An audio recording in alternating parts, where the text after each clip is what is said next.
Originally in Left 4 Dead, there were some features that made it possible for players to cause trouble for others. This behavior, known as griefing, can really ruin the experience of a game, especially for newer players. For instance, at this starting location, while players were still getting used to the controls, other players might push them off the roof and cause them to fall and die before the game really even gets started. This is one of the main reasons we changed the survivors' behavior so they could no longer push each other. We experimented with a variety of different introductions for each campaign. For No Mercy, we tried a 40-second fly-in of the helicopter to give the player a more movie-like introduction to the game. Ultimately, we found that such elaborate cutscenes are hard to watch over and over in a game that's built for replayability. Playtesters wanted to get into the game and start playing right away, so we ended up going with a much more streamlined game intro. While we were developing bots for Counter-Strike Source, we discovered that a few of us armed to the teeth with automatic weaponry against 30 knife-wielding enemy bots was a lot of fun. After shipping Counter-Strike Source in late 2004, we started experimenting with new game prototypes. That basic kernel of small team of friends against hordes of clawing enemies was something we kept coming back to, and we soon realized that the co-op versus the horde game had a ton of potential. We started work in earnest on what was to become Left 4 Dead in early 2005, and in about a week we had a very rough but very playable and fun prototype. We began our daily cycle of playtest, discuss, modify that continued for the next 3 years. Left 4 Dead is the result of this evolutionary design process. When we started what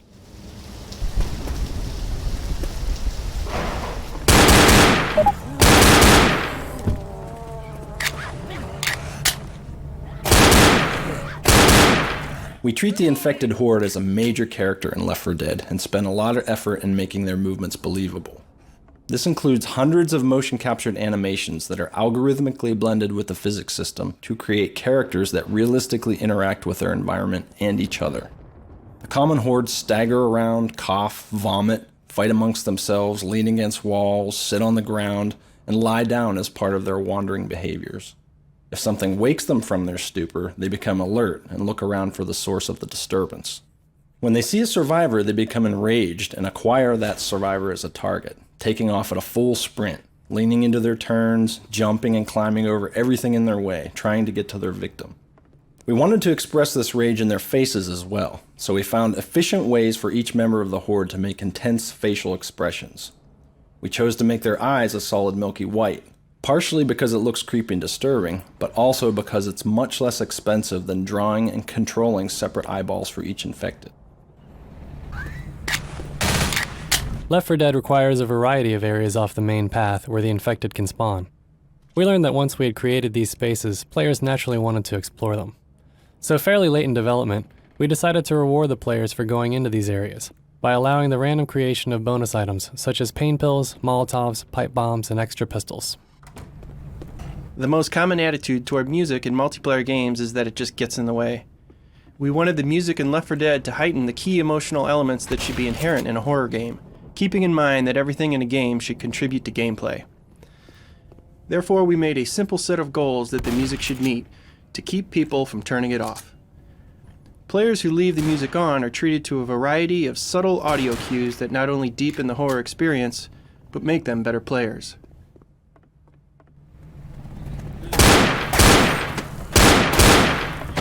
Once the game is in a playable state, we bring in friends and family who've never played the game to playtest specific areas, maps, or campaigns. These players bring a fresh perspective and objectivity to the game experience that often gives us new insights into what's working and what's not in our games. We observe their play and experience their exhilarations and frustrations. While playing, we encourage them to talk and ask questions to get a better idea of what they're thinking, though we let them know that we won't be able to answer any of those questions or offer any help. Watching these playtests helps us to tune the game so that the first-time players understand the game mechanics and the basic premise for how the game is played, and that we're achieving the right balance of challenges and rewards. After the play session is complete, there's a final Q&A session where we ask them about their experience to gain more specific insight than we were able to obtain through observation. One approach we use here is to ask them what the best and worst moments of the experience were for them and why. This is especially useful feedback to help us identify and prioritize our key issues in improving the game experience.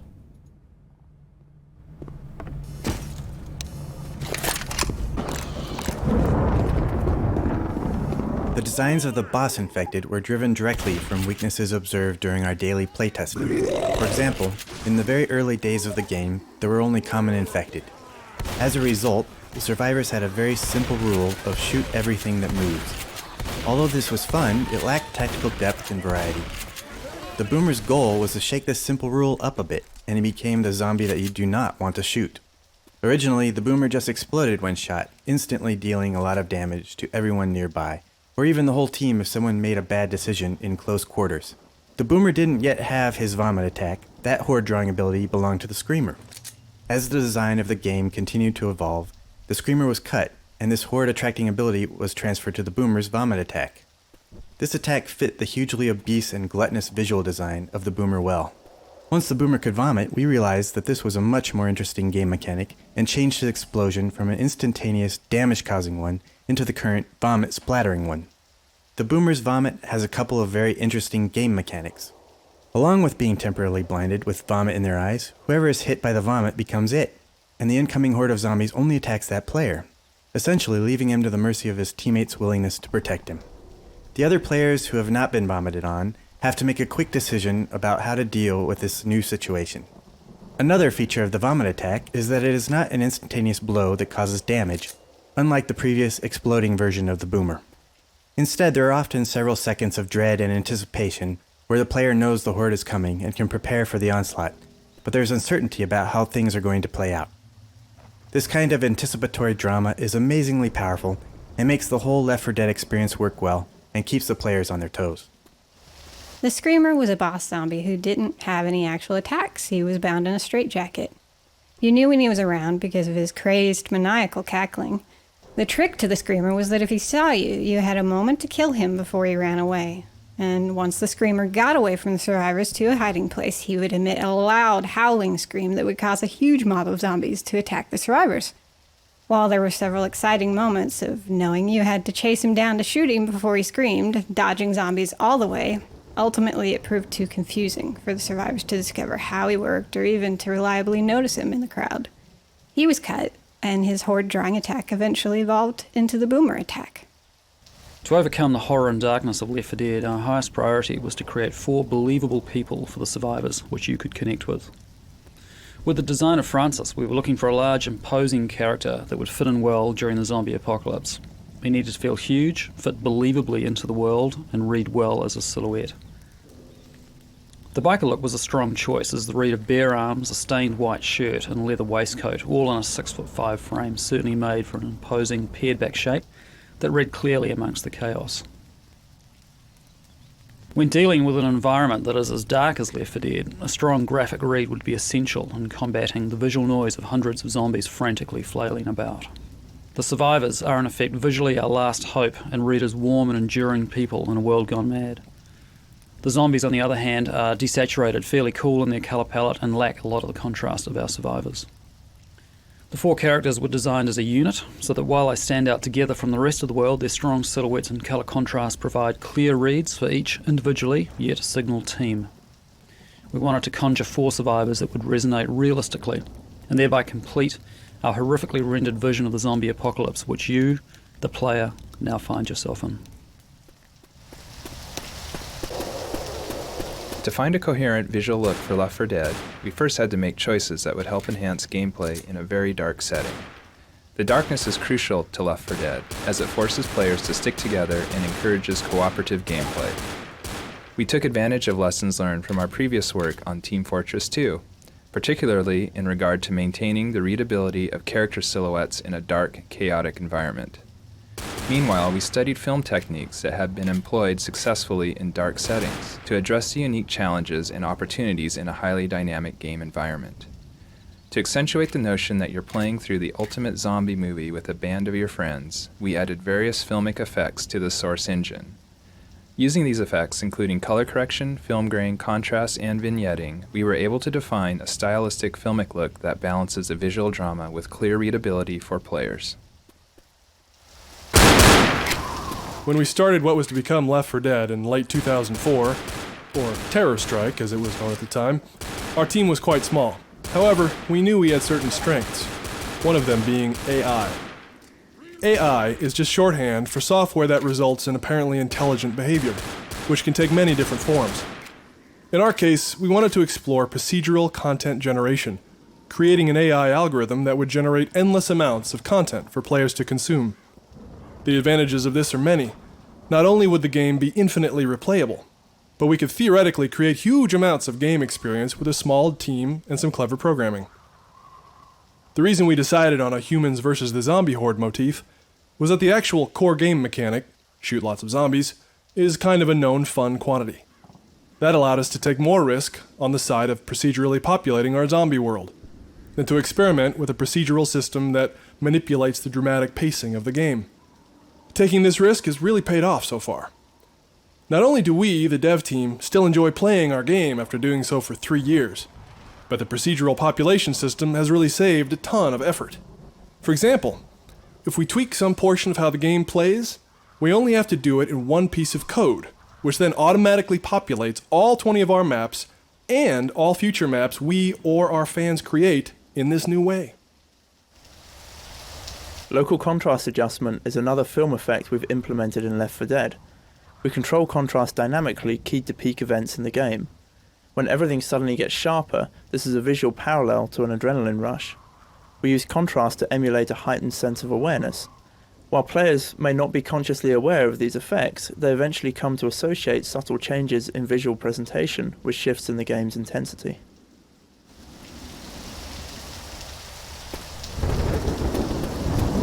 Anyone designing a post-apocalyptic city has to deal with the problem of how to light it. Initially, our take on it was that the city still had power. You could see lights in many windows and the streetlights were all lit up. It didn't give us the atmosphere we wanted, but we felt we needed those light sources. When we started to unify the art and lighting design, one of the decisions was to eliminate a lot of lights. This gave us an opportunity to come up with other ways of bringing light into scenes. As we removed lights, we found we were also removing any sense of normality in the city. Without lit windows, or even the illuminated signage in front of stores, we removed some familiarity from the player's experience. Things are lit from lower angles than they would expect, from car headlights and oil barrel fires. These dramatic angles really enhance the sense of a creepy, desolate, almost hopeless environment. Now it's a city that you've seen, but not in a way that you've ever seen it before. Something's amiss, something's off. Car alarms are an example of what we call panic events, brief, intense, and maybe avoidable moments. In the classic post-apocalyptic movie, car alarms go off, but there's nobody around to respond. It's just another sign of things having gone down the tubes. We initially put the car alarm cars in just as a cool effect. But when we hit on the idea of having the alarms call up a horde of infected, we knew we'd found the right use for the car alarms in the world of the game. It's really great when this kind of classic genre element can serve a gameplay purpose as well. Reloading! Buildings by nature tend to be pretty square, and if there's a well-lit building with a dark sky behind it, you clearly see the squareness of the building, no matter how many AC units, chimneys, or other interesting shapes are stuck on top of it.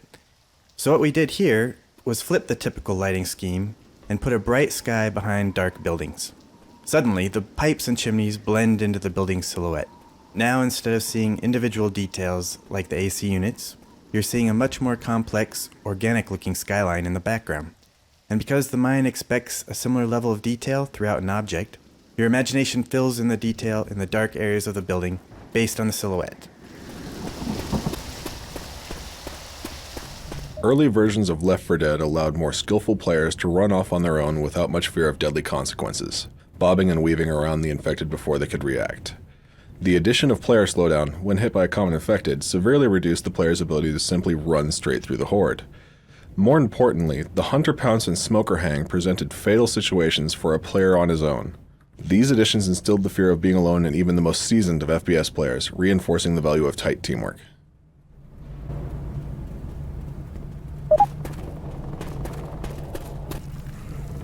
Through playtesting, we found that Left 4 Dead's unique cooperation mechanics were tricky even for seasoned gamers to grasp immediately. Failing because of rules that are not clear is never fun. Therefore, we designed the game instructor system to educate players as quickly as possible.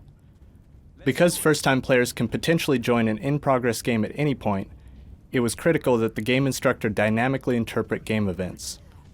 It keeps a running list of the lessons that can be taught in the current context and displays the ones that are most important. It also tracks how many times the player has successfully demonstrated that they've learned the lesson.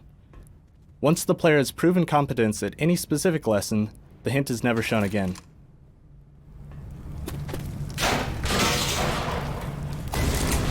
Left 4 Dead evolved some of the contextual dialogue technology that we used in the Orange Box.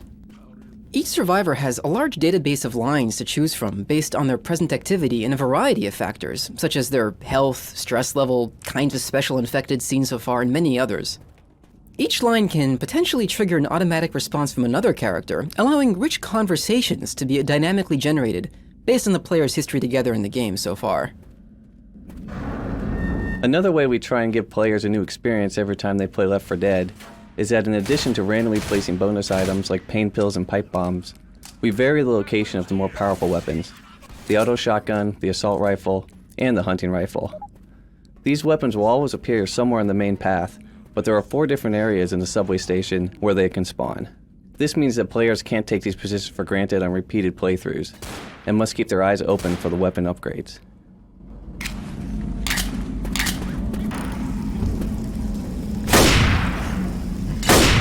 Although it sounds ridiculous to talk about advanced zombie AI, we spent a great deal of time on the AI systems for the common horde. First and foremost is their ability to navigate. The environments in Left 4 Dead are geometrically complex and littered with breakable and movable objects. One of the design goals for the zombie horde was that there can never be a place where a survivor can stand that a zombie cannot navigate to. To make this happen required not only robust pathfinding code, but also path-following algorithms as well. These path followers have to continuously evaluate the local geometry around them and decide whether to crouch, stand, jump, climb over, and otherwise navigate nearly arbitrary environmental obstacles. This covered body is an example of how we tell a story in the levels without using any words or overt storytelling. We wanted to show that there are other people in the world that are survivors like you. We figured most people wouldn't survive very long, and you'd come across their bodies. But we needed a way to set these apart from all the dead ragdolls of the common infected. By simply covering a body with a blanket or a sheet, it becomes really obvious that this guy had a buddy, a friend, and when he went down, his friend had compassion and covered him up. This also tells a story about the state of the world, that they wouldn't want to go out and bury the body. They couldn't expose themselves to infected. So they'd have the bodies right there with them, but covered. Sometimes you'll see a covered body right outside a checkpoint. So it's like they were in a safe area, and maybe during the night their buddy died from his wounds. So the next morning, the other survivors didn't really want the body in there with them, so they dragged it outside. This was the best they could do for the guy. Pills here!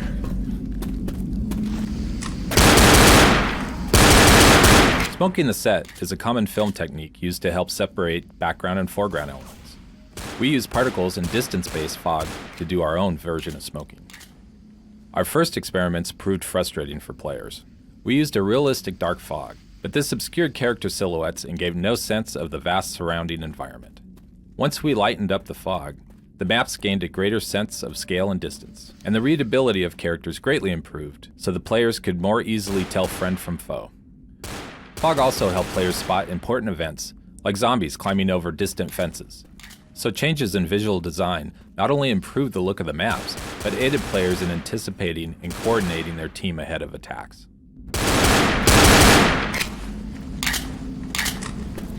Early playtesting revealed that players often didn't know that other survivors were in need of help, even though the status of the other survivors at the bottom of the screen changed to red. When being attacked by a horde of zombies, we found players focusing exclusively on the in-game action and missing any changes to the HUD and the other player's status. We solved this problem by using glows around the silhouettes of the survivors' character models. We use red glows when other survivors are in need of assistance, and blue glows to show the survivor's location when hidden behind walls or far away.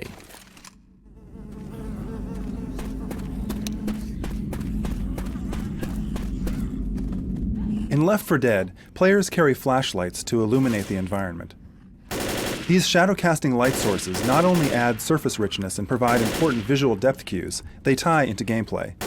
For example, because a player's flashlight is attached to his or her weapon, the light becomes pointed off to the side when reloading or performing a shove attack. In a sufficiently dark area, this can cause the player to be effectively blind until they are done reloading or shoving back an enemy.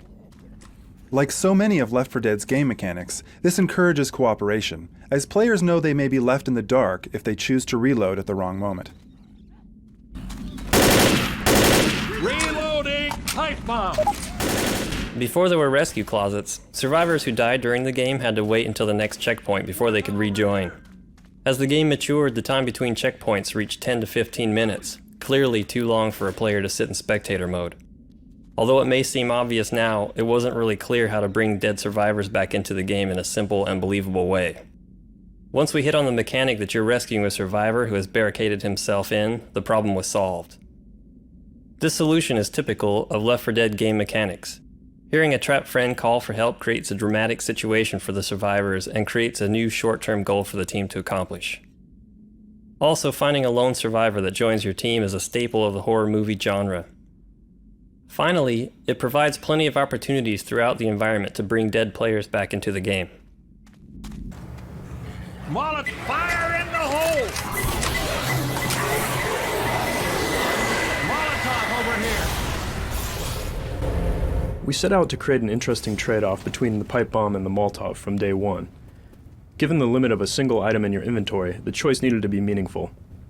From early on, the Molotov was a clear winner, providing a dynamic area of denial with interesting strategic purposes and pitfalls, especially against the boss infected. The pipe bomb was intended to provide a balance against a rampaging horde, but initially it proved far less successful. Given the frenetic pace of enemies in action in Left 4 Dead, with typical engagement ranges of 5 to 10 feet, using a traditional pipe bomb in any sort of intentional way was nearly impossible. You'd see a mob of zombies, whip out the pipe bomb, and by the time you're winding up for a throw, they'd already be eating your face. No amount of tweaks to the detonation mechanic or timing solved this issue. It simply wasn't fun. Given that the horde is drawn to shrill, high-pitched sounds, we decided to take the homemade nature of the pipe bomb one step further and attach the guts of a smoke detector onto it. This provided just the element that the weapon needed. Against mobs, you now have the ability to draw them to a point and destroy them. It has the strategic advantage of being able to deflect an incoming rush from a user or a teammate who's being overwhelmed, and rarely feels like a wasted opportunity when used. Now when presented with a pipe bomb and Molotov trade-off, you have to weigh what situation you're more worried about facing next, and how the rest of your team is outfitted. The mechanics of the weapon help to reinforce fictional elements within the world while falling in line and fulfilling our initial goals for its purpose. And seeing a bunch of zombies turn into goopy red mist as the result of a big explosion never hurts either. Crescendo Events were the result of a lot of playtesting. Playtesters really love the finales, but since it can take like an hour or so to get to each one, they were missing these kinds of intense experiences along the way. What playtesters liked most about the finale was that it was the one time they were able to stop, catch a breath, make plans, and set up traps for the infected. During the rest of the campaign, you're always on the run, reacting to the infected and trying to move forward. So these Crescendo events came out of wanting to get more of that planning and strategy into the rest of the campaign. These events also helped a bunch with team building. Like the minigun is really important, and if no one's manning it, your team probably won't do too well. But the minigunner is really vulnerable. They have a limited angle of view, they can't watch their backs anymore, so they have to depend on their teammates to cover them. With Crescendo events on the way to the finale, we not only vary the pacing, but we help build the skills and coordination that will enable teams to survive the ultimate battle at the finale. At one point in the development process, playtesters told us that with the exception of the finale maps, they found the experience of going through a campaign fairly flat, with not enough peak moments. So we decided to mix up the gameplay by creating Crescendo events. This generator room was one of the first maps where we tried one of these events. To proceed from this room, the survivors must turn on the power to open this door, which attracts a large horde of the infected. These Crescendo events create multiple peak moments that vary the pace and intensity of the campaign, ultimately building up to the finale.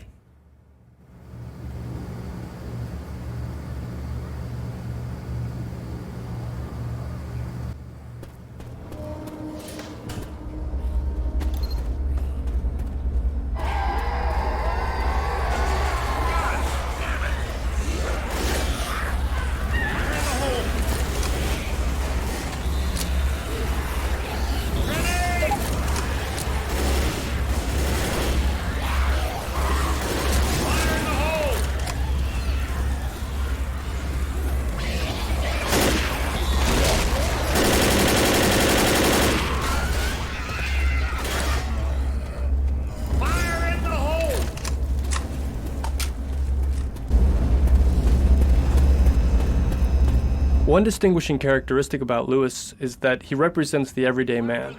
While Bill and Francis are characters who obviously live on the outskirts of society, Lewis is really the only one in the group who looks like he's trying to hold on to aspects of normalcy and civilization in a world of utter chaos. Designing a sleek-fitted silhouette and adding detail elements such as designer shoes, necktie, and a designer watch not only distinguishes his character from the rest of the group, but also gives the player insight into who Lewis was prior to the apocalypse.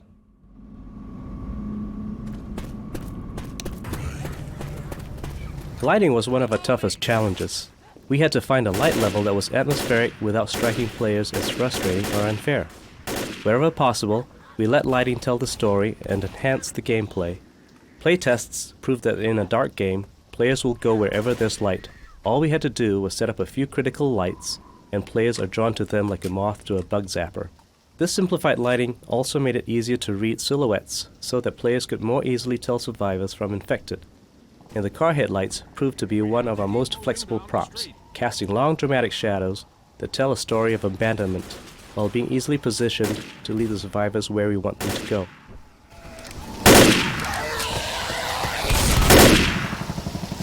Usually, each model in the game has its own unique texture maps painted specifically for that model, which give the object its surface colors and detail. To have a convincing variety of cars using this method would have required as many textures as varieties of car, plus multiple duplicates of the textures in different colors, which would have been far out of our allotted texture memory budget. So we had to find a more efficient way to bring about the same result. For example, the texture on this car is shared with 3 different car models distributed throughout the environment. In addition to this one color texture, there is also a mask texture that allows each instance of the car's painted surfaces to be tinted a different color without having to author a separate texture. So for the cost of 2 textures, you can get 4 different car models in an unlimited variety of colors. Along with the Boomer, the tank was one of our earliest bosses. Where the Boomer broke the rule of shoot everything that moves, the tank changed the team's tactics to require immediate and direct cooperation against a single major threat. If everyone stays calm and engages the tank, they should be okay. If they panic and scatter, or if someone gets selfish and runs off, the team will likely die. One difficulty with the tank was that since we offset his incredible toughness by slowing him down a bit, when tank battles occurred in large outdoor spaces, he was far less effective. Coordinated survivor teams could easily take down the tank before he would close in on them and cause chaos. To offset this vulnerability, we added his rock throw and car slugging abilities. Now, if the tank finds himself far away from the survivors, he can still be effective by ripping up the ground and lobbing huge rocks at them.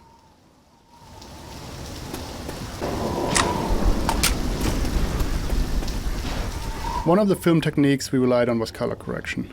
Color correction simplifies and unifies the visual palette. Our color correction allows us to set a specific saturation threshold below which everything falls off towards gray, while critical items like health packs and blood stay bright and eye-catching. We also vary color correction by area. For instance, safe rooms have a warm color quality, evoking safety, in distinct contrast to the cooler palettes of the outdoors, which feel cold and forbidding.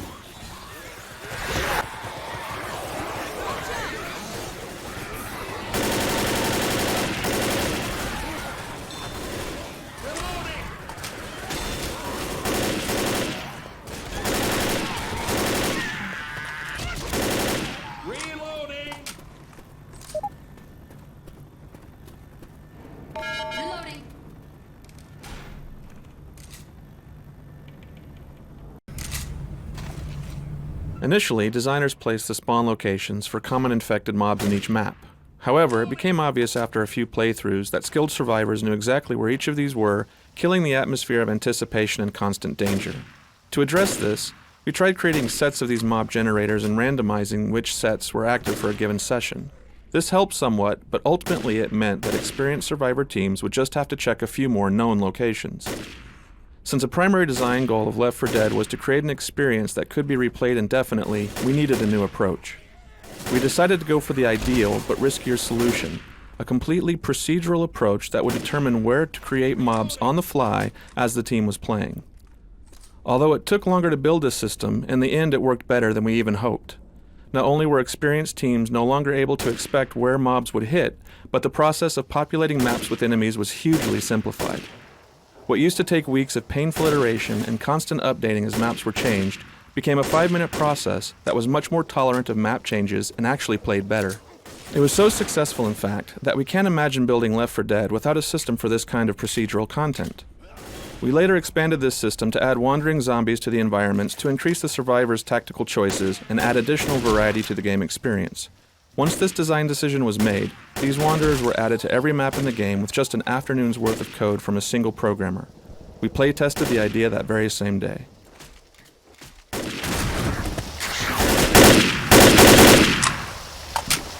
Network bandwidth usage when playing Left 4 Dead is a huge concern. We're constantly looking for ways to reduce how much data the server needs to send to each of the players. In most of our multiplayer games, we're only concerned with other players and their projectiles and weapons.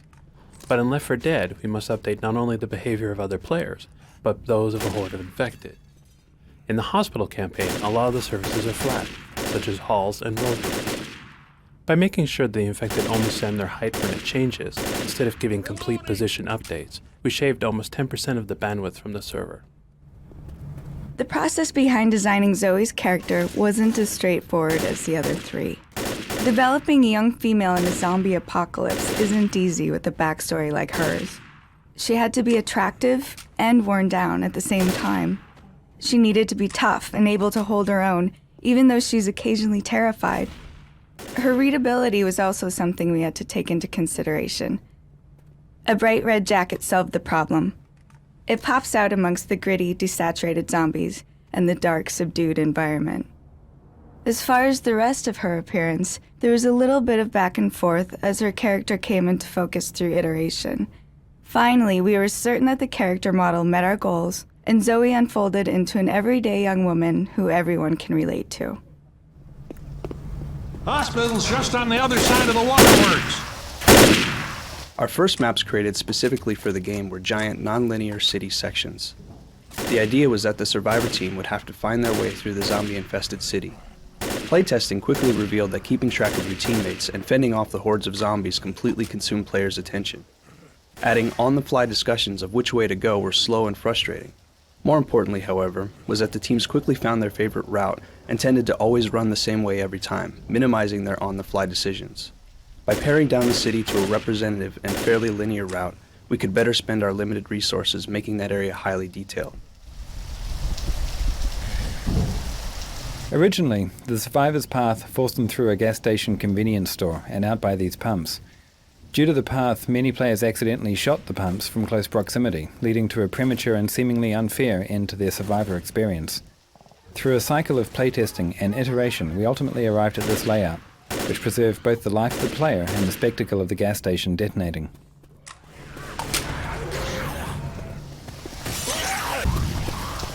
This loading dock was another arena that we designated for our mini-finale. This time, instead of locking the survivors in a defensive position, we decided to have them ride the lift up to a rooftop encounter with the horde. Fire in the hole!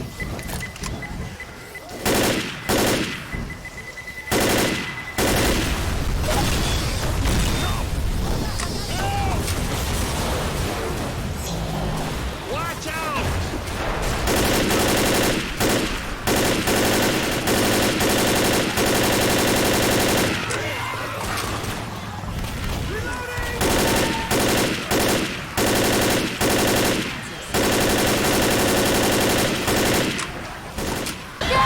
Based on the success of procedurally populating the world with wanderers and mobs, we decided to try to guarantee a consistent dramatic experience for the survivors. Through playtesting, we observed sessions where some survivor teams would occasionally get into a downward spiral of being overwhelmed to the point that they were never able to regroup and get ahead. This was partially due to some poor choices of the survivor players in varying skill levels, but also due to the luck of the draw with the procedural population system. A random streak of bad dice rolls would either be incredibly exciting for some teams or a death sentence for others. To address this, we created a system that tracks each survivor's stress level by watching for events like how much damage are you taking, how many zombies have you killed near you, and so on. If a survivor's stress level gets too high, the system will step in and forcibly throttle back the zombie population system to make sure the team gets a break every now and then. These breaks are critical for a couple of reasons. The primary reason is battle fatigue. Constant fighting and gunfire is tiring. Secondly, the team needs an end to these skirmishes along the way to give them a chance to regroup, heal, and reassess. Lastly, these big exciting battles are only exciting if there are also periods of quiet, creepy, tension, and anticipation to contrast them against. This dramatic pacing is really critical to creating a fun experience. Once this system was in place, we realized we had all this useful information on how the survivor team is actually doing. From a dramatic standpoint, ideally we want to see the survivor team just make it into the next checkpoint, limping in, being chased by the horde, so they can celebrate when the door closes and they yell, "We made it." Ammo here!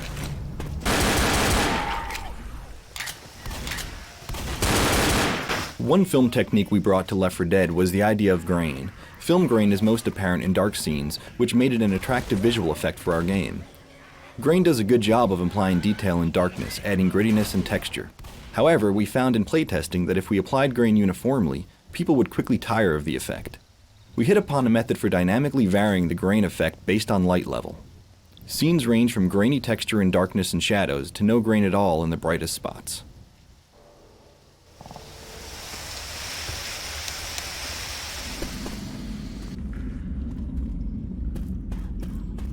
Left 4 Dead was created with the goal of being replayable. This goal causes a problem for writing, where characters will have the same speech opportunity multiple times over a single session. So we have to avoid having the speech become repetitive. We do that in multiple ways.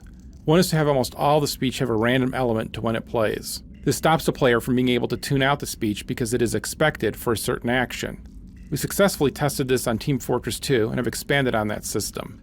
In Left 4 Dead, not only does the initial speech have a random element, but we also have follow-up lines that may or may not play after the initial line, randomizing the speech opportunity further.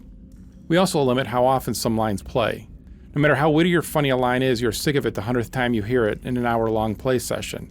To address this, our vocalization system allows us to control the rarity of individual lines or even complete speech opportunities. For instance, a speech opportunity may only fire if you are playing the character Bill and Zoe is healing you and she has just healed you a few minutes earlier. This type of randomization based on combination of criteria help make the speech seem natural and avoid having the player hear it too often.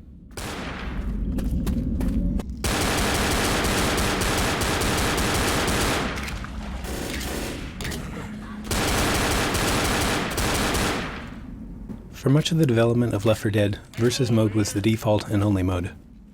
Balance problems eventually forced us to make it a separate game type.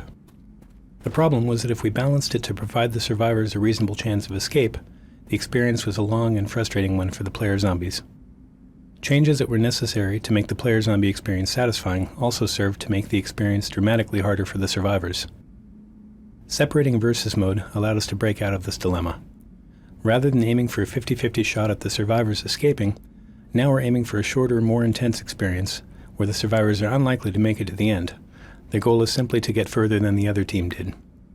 It's more fun for the zombies, and your reward for having a harder time as the survivors is that you get to switch teams after you're slaughtered and do the same to them. This ladder, from day one, has always been a really exciting place in the campaign, because it forces the team to separate a bit, and players can't shoot while they're on the ladder. If a team's in great shape, they just fly through this area. But if the team is really hurting, everyone will stop and look at each other to see who has the most health. That guy will generally go up first, because chances are there's going to be infected up there. It's not always the case, but often enough that whoever goes up first is going to take a bit of a beating.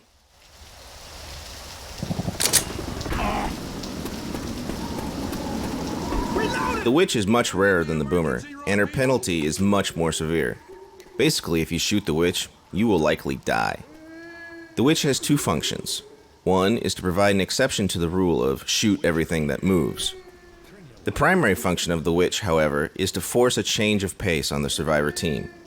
Ideally, discovering a witch near your path will result in the team going into stealth mode, shutting off their flashlights and walking carefully around her as to not disturb her. This is a large departure from the intense and loud pace of normal gameplay. In earlier versions of the witch's behavior, she was far more dangerous. Once she was set off, she went berserk and attacked all of the survivors until she was killed. This proved to be too harsh, particularly for teams of new players. One stray bullet could wake the witch, and she would slay the entire team, ending the game. Now she limits her wrath to the survivor who harassed her. If she successfully kills that player, she retreats from the scene entirely.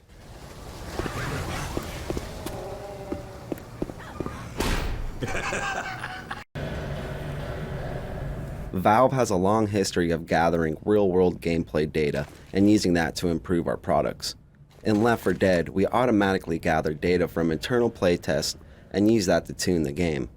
We look at every angle, including things like how often survivors help each other, how effective different types of infected are, how effective weapons are, and which weapons players favor. We learn a lot from analyzing gameplay data, and it lets us make decisions based on real information rather than guesswork. We will gather that same gameplay data from our real-world Left 4 Dead players and use that information to continue to improve the game. We'll also share the gameplay data we gather with the community as we do with our other products.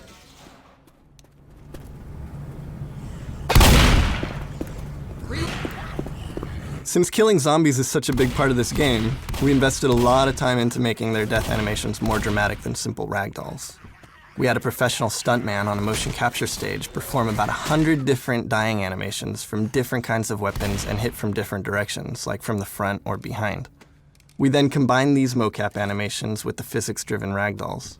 The result is a really cinematic experience, with zombies that stumble for a few steps into a wall, then slide down the wall and collapse, for example. It's the best of both worlds. We took several steps to keep the music interesting enough that the players would be inclined to keep it on as they play. We keep it changing so it won't become tedious. To this end, we created a music director that runs alongside the AI director, tracking the player's experience rather than their emotional state. We keep the music appropriate to each player's situation and highly personalized. The music engine in Left 4 Dead has a complete client-side multi-track system per player that is completely unique to that player and can even be monitored by the spectators. Since some of the fun of Left 4 Dead is watching your friends when you're dead, we thought it was important to hear their personal soundtrack as well. This feature is unique to Left 4 Dead. In Left 4 Dead, players are constantly getting attacked by mobs of common infected, and have lots of opportunities to view individual infecteds up close. Playtesters tend to notice and remember the variety of faces and clothing of the different types of common infected, and it helped to reinforce the sense of a vast epidemic. It was a challenge to create this diversity of looks for common infected and take advantage of unique clothing or uniforms in specific areas without blowing our model and texture memory budgets. We came up with a system of marking navigation areas to spawn specific populations of infected. Each population type defines probabilities for which common infected versions can be spawned. For instance, lots of TSA agents are spawned in the airport, hospital patients around the hospital, cops in the streets, office employees in the offices, etc. We also paid special attention to infected heads and upper bodies, because playtesters were noticing those parts of common infected the most. By randomly selecting from a lot of small head textures packed in a single texture sheet, using random tint colors for clothing materials, and using random body groups for infected bodies, we could generate over 1,500 different looks for common infected. The idea that a bad decision by one player directly impacts the whole team is central to the design of Left 4 Dead. It is emotionally very powerful to know that you need your teammates to succeed, and to have clear and visceral feedback that you just made a mistake that is going to cost the team dearly. Examples include shooting a boomer that explodes on a friend, causing a horde of zombies to attack him, causing the witch to attack, which usually means someone is going to die, throwing a bad Molotov and burning your friends to a crisp, shooting a car alarm, causing all hell to break loose, running away and leaving your team incapacitated and dying, and of course, shooting your friend in the back as he was limping into the safe house, incapacitating him while the horde is hot on your heels. These kind of actions may not actually end your game, but your friends will certainly let you know just how they feel about them. A lot of overreaching dynamic music systems go to great lengths to organize and control a very expressive art form, often to the point of making the results perfectly controlled, but also perfectly boring. Our music director aims for planned serendipity.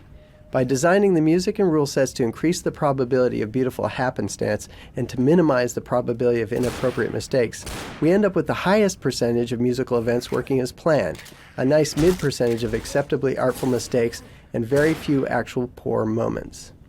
If you over-design the music and rule sets, there are no surprises, and without surprises, listeners are quickly bored.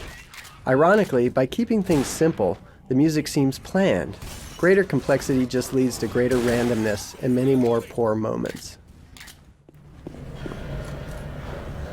One of our goals when designing the 4 survivors was to have a very diverse group of real-world characters who fit in the post-apocalyptic storyline, but that also have heroic and aspirational qualities. Bill was a challenging design problem when it came to finding the correct balance between realism and idealism. In our first attempts, we made him look a bit too old and frail, which made him seem physically incapable of fighting against the Horde. On later iterations, we erred on the side of making him look too young and handsome, which broke the fiction that we had for the character. In our final design, we balanced the character backstory and the aspirational qualities, portraying Bill as a once heroic army veteran, who though older and wiser, can still excel at physical combat.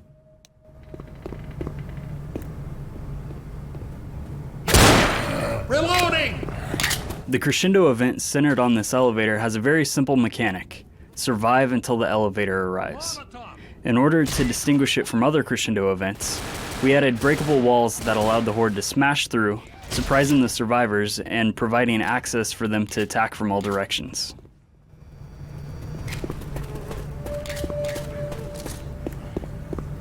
Designing the box art for Left 4 Dead was a lengthy process, beginning well over a year before the game shipped. All in all, more than 30 versions of the box art were produced internally, each one exploring different ways to visually communicate about the game. When introducing a new franchise like Left 4 Dead, its box design needs to engage people who are less familiar with the game. At first, we believed that in Left 4 Dead's case, we needed to be very literal, communicating all the important things about the game right there on the box front. We went through many versions of the art featuring 4 human characters working cooperatively as a team, firing guns into a horde of zombies, all the while smattered with blood and looking pretty for the camera. As you can imagine, when you add the game's logotype and the other stuff that has to go on the front of the box, things were looking pretty complicated. We kept struggling with those compositions and the feeling that overall they felt forced. Finally, with time running out, we realized that the game really deserved more than this conservative approach. We began looking for a piece of key art that was more confident, sophisticated, and simple. The image of a hand with 4 fingers was an immediate hit, both internally and when we brought it to local stores to test it out with gamers. It presents a grisly visual pun that can't be ignored. We think it's a great, iconic representation of the game.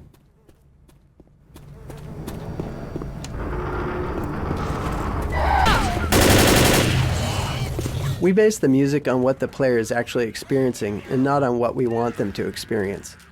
Working from artificial life work our audio designers had done on Lord of the Rings and the Matrix sequels, we implemented a simple system to examine what's going on in the player's immediate environment, then added the appropriate reactive scalar rule sets to control the music and its volume levels.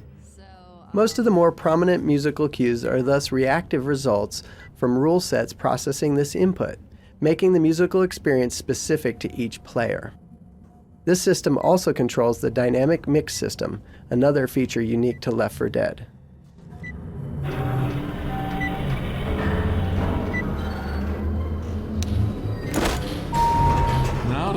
Another dialogue feature added for Left 4 Dead is the ability for characters to dynamically notice and comment upon objects in their world. In other Source games, we could write explicit scenes for supporting characters to act out at certain points in the world, but in Left 4 Dead, we can never be sure which survivors will actually be alive at any given moment. So, the game considers which characters are present and their condition before automatically choosing the best available conversation that includes whoever is around. The first version of this area didn't have any openings on the walls at all. Everything was closed off. We decided that since you were so high up in the hospital and there wasn't any real geometry below, that we could add windows and use 3D skybox to provide this great vista. Once we put windows in, sometimes the hunter attack would push you out of the window. It became scary to get by those windows, and once we realized how much fun it was to get near the risky area, we decided to open up this level as much as possible. So all the walls around the extensive level were just removed entirely. We've got a bunch of areas where some of the props and debris in the environment force you to walk even closer to the edge than you might want to. Given all the rooftop in the game, we saw Survivor falling off a lot, and it wasn't much fun. Player would make it all the way up here, heading for a checkpoint, and then a zombie would come around the corner, and they'd back right off the edge of the building and fall. We wanted to give them a second chance, and in the process encourage the cooperative type of gameplay we were aiming for. So we came up with the idea of having them grab the ledge and hang there until a teammate helped them. The nice thing about this feature is it also builds tension. As soon as you grab the ledge, the clock starts ticking. You watch your character go from hanging with 2 hands to dropping off to 1 hand till eventually he slips and falls. In the older version, you simply fall and that was it. It was over. So solving a problem consistent with our game design principle led to another opportunity to build team play and tension.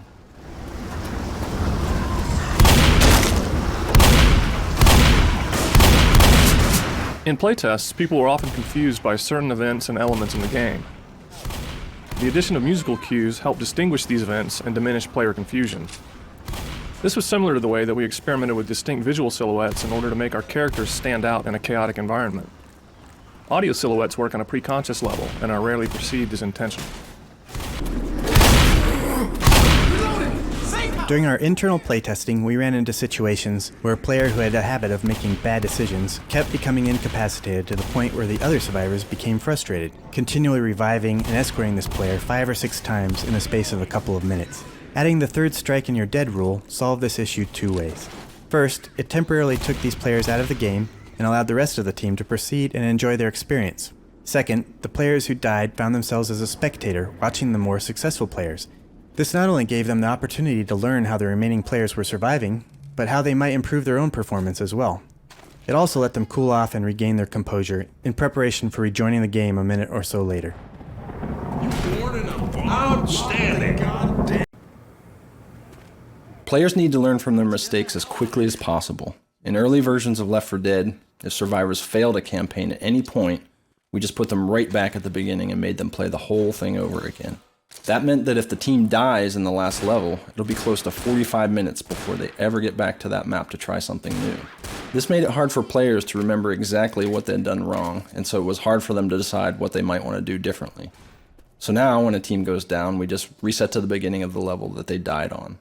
This gives them a lot more freedom and flexibility in how they approach the most challenging sections. All the music in Left 4 Dead, themes, motifs, hits, and effects, are based on a hybrid scale derived from the main opening menu theme. This theme, representing the near death of humanity as it fades to a distance only to be accessed through a radio, is an incremental melodic modulation collecting up all the notes used along the way. The scale is not absolute, and some notes outside the scale are used occasionally to achieve even greater dissonance. But by using the singular and very chromatic scale, almost any piece written in it will generally dovetail pretty decently with any other. At the very least, the pieces seem to spring from the same musical universe. The resulting tunes are deceptively complex, easy to remember but difficult to sing accurately.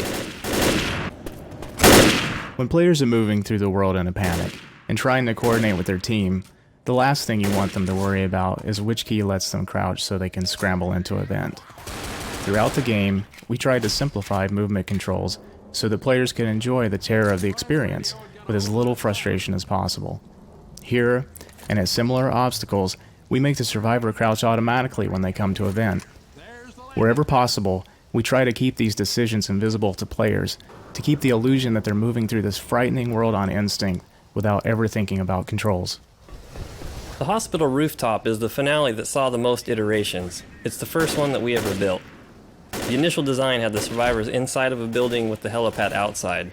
You would fight inside the building till help arrived, and then you'd go out to the helipad to escape. We found that it was too easy for the survivors to back into a small room and hold out, just shooting the infected as they came through the doorway. This killed the drama because we'd have hundreds of infected attacking the rooftop, but you'd never see them, only the trickle that got through the doorway. We learned through playtests that survivors have a natural tendency to climb up on things. It's like the infected are a flood, and survivors are always trying to get to high ground. So we played to that tendency, building rooftop areas that were easily accessible where the survivors could navigate from one roof to another. Knowing that survivors want to get to high ground, we can anticipate how they'll approach the map, and we can design around that. For example, the infected can scale rooftops from all sides so the survivors can never back into a corner where they're safe. As a bonus, survivors get to actually see the infected running at them from a long distance away, which is a lot more dramatic than shooting at them as they pile through a doorway. Left 4 Dead was originally going to have a continuous story that started with the hospital campaign. When the chopper pilot picked you up, he would start talking about how he had just done a street pickup and wasn't feeling so well. Clearly he had just been infected and the chopper was about to go down. We found that this left playtesters feeling let down, instead of rewarded for having survived the challenging campaign. We decided to cut that section of the pilot's dialogue and kept the ending upbeat, reinforcing the player's sense of accomplishment. Highly cooperative and experienced survivor team can become very good at staying together and watching all around them, to the point that it becomes difficult for the zombie to cut the kind of chaos and panic that makes the game exciting. The smoker was created to forcibly pull this tag team apart. Moving just one survivor far out of position with a smoker tongue attack proved to be enough to break things up and bring the chaos back. The tank is an awesome presence on the battlefield. It's the only zombie that can withstand any amount of direct fire. To successfully combat a tank, the survivors need to work together and focus on their target, and even then the chance of catastrophe is high. With all of this power, it's a huge reward when a player gets to play the tank. We wanted to create something that rewarded player performance so it would feel fair, but we also wanted to make sure that it didn't generate a feedback loop, where one player would always end up being the tank. Often when trying to solve a game design problem like this, it's good to look at mechanisms that exist outside of the gaming world that solve the same problems. That way our players will instantly understand the mechanism at play, and we can tap into the same excitement that might already exist for the external mechanism. The tank raffle has the added benefit of announcing to the player zombies when the tank is created, and piquing anticipation for the most exciting part of the game. While special effects seem on the surface to be visual fluff, they also serve critical gameplay functions. To use an example of the smoker, we can see how his various effects follow his design. The role of the smoker is to keep his distance, lurking on rooftops, trees, and other out-of-the-way spots to pull a survivor out of formation and break up the group. As such, unlike other types of infected, he prefers to keep his distance from the survivors. In order to give him a distinct and visible silhouette in the often dark and distant locales that he frequents, he has a swarming spore cloud. We use a variety of small techniques here to help guarantee a strong read in all situations. The spores themselves are lit by the local lighting, but always maintain some degree of color so that the smoker retains some distinct visibility even in complete darkness. Further, we apply a technique we also use in a variety of feedback-based effects such as blood and impacts, where the particles have a minimal screen space size regardless of their distance. This allows the smoker to retain his distinctive effect at far distances or when silhouetted against the sky, while keeping the actual particle sizes small when up close. Since the smoker is usually dealt with at a distance, often at angles which make getting a shot difficult, his death must also be clearly broadcast to players so that they can tell when they've killed him. This is where the smoker's moniker comes into play. When he is killed, he releases a large smoke cloud, which is not only a visual payoff for killing the smoker, but a clear read that he has been defeated and won't escape to attack again. His cloud also serves as a final act of revenge, obscuring nearby players' visibility as well as hiding infected within. In early playtests, when players controlled the tank, we had a major problem with them not behaving in character, totally breaking the game balance of the tank and making him a game ender almost every time. The problem was that an intelligent human player wants to win right now, and the tank was designed to be an enraged berserker that just charges in and starts smashing stuff. Having a tank that can take tons of damage, has an incredibly powerful melee attack, and is smart, hides in choke points, and stays in cover constantly, as a smart human does, was a huge problem. One choice was simply to not allow the tank to be human controlled and to leave it to the AI to drive its behaviors consistently. With that as our fallback, we worked on trying to find a behavior modifier that would encourage human players to act in a more tank-like way. Eventually, we settled on a fairly simple solution, the patience meter. When a human becomes a tank, he has a certain amount of patience, which is shown graphically on his HUD. This patience wears down whenever he can't see the survivors. If the tank's patience runs out, the player loses control of the tank AI and he returns to spectator mode. This allows the player to decide how to engage the survivors, but makes it clear that he needs to get in and start swinging or he'll lose his turn. By making this behavior contract clear to the player, we get the kind of tank behavior we need, and human players get to enjoy causing total chaos as the biggest, baddest boss in the game. We knew we wanted homemade weaponry for Left 4 Dead, and a pipe bomb seemed ideal. However, for a long time, the pipe bomb wasn't very fun. We tried various things, such as having a pipe bomb kill a tank. That certainly made the pipe bomb valuable, but instead of being exciting, it made the tank battle anticlimactic. We also tried making the explosion radius much larger, but the instant explosion made it difficult to time perfectly to be effective against a mob rush. In the final months of development, one of the animators suggested the pipe bomb having a beeping, flashing light that attracted zombies. That added the missing fun element, an interesting and useful tactical choice for the survivor. We prototyped this new pipe bomb behavior, and it was an instant success. There are definitely situations where you want a Molotov, but now that choice is harder to make because both are useful and fun. Because teamwork is so important to gameplay in Left 4 Dead, we wanted to give players feedback on how they and their teammates were working as a team. The first version of this was something we called awards, which is basically a large collection of positive and negative player actions. It was like having merits and demerits. Awards showed up as icons in the HUD, and everyone could see what awards other people on the team were receiving. This turned out to be too complex and confusing. It was hard to decipher what the icons meant, and the negative awards just hurt the feelings of new players rather than educating them. Also, with so much activity going on in the game, it was hard to notice the award icons at the time the good teamwork occurred. In the next version, we drastically narrowed the list to just a few positive things a player can do, replaced the icons with very short text, and added a glow to the player icon in the HUD. This had the desired effect of reinforcing good teamwork right when it occurred and broadcasting players' good deeds to his teammates. While there are hundreds of infected types mobbing the player in Left 4 Dead, there are only 4 survivors. To make sure these 4 stood up to close scrutiny over many hours of playtime, we decided to use photographic reference of faces and wardrobe details. We started out by casting 4 individuals who fit the general design concepts we had created for our characters. These models were photographed on a turntable under both flat and dynamic lighting conditions in order to provide reference for modelers and texture artists. In addition, each model was photographed in a custom-built mirror box, which allows us to capture simultaneous front, right, left, top, and bottom views in a single shot. The talent was guided through a matrix of facial expressions, creating a complete catalog of movements and expressions for each character's face. This is an invaluable resource for our modelers and animators when they start to recreate these expressions in 3-dimensional models.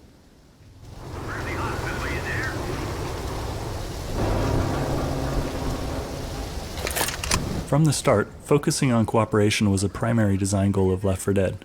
Although other games support cooperative play, extremely few actually require it. There are many core game mechanics in our game that require cooperation to succeed. One of the first that we added was having your character collapse to the ground, incapacitated and unable to move when your health reaches 0. You continue to lose health in this state, and the zombies will continue to attack you. Once you're incapacitated, you will die unless a friend helps you back to your feet. Reviving an incapacitated friend takes 5 seconds, so it is a risky investment, as the rescuer is vulnerable and unable to defend himself during this time. Traditional vignetting is a term from photography which refers to the slight darkening of the periphery of a photograph.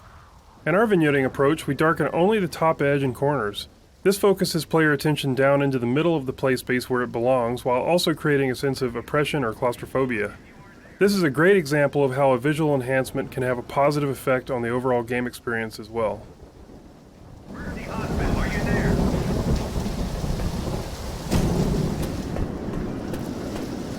Because Left 4 Dead is designed to be played over and over again, we made the dialogue scenes have as many variants as we could cram in. For instance, the encounter with the crazy church guy halfway through the Death Toll campaign includes more than 130 lines spread across 5 characters that can play out about 25 different ways. The variations appear based on which survivor initially uses the door, what other survivors are near that survivor, and random chance. The end result is that players can go through the encounter many times without hearing the same conversation twice. Early in the design of this rooftop scenario, the finale would start as soon as someone hit the radio button. We saw playtesters consistently run up and hit the button without preparing for the battle first. To let players know that they needed to prepare and to give them time to do it, we changed the design so that the pilot tells them to call him back when they're ready. You made it. All you need to do is hold out until I get there. But first, you need to prepare. There should be a mounted gun and other supplies to help you hold out.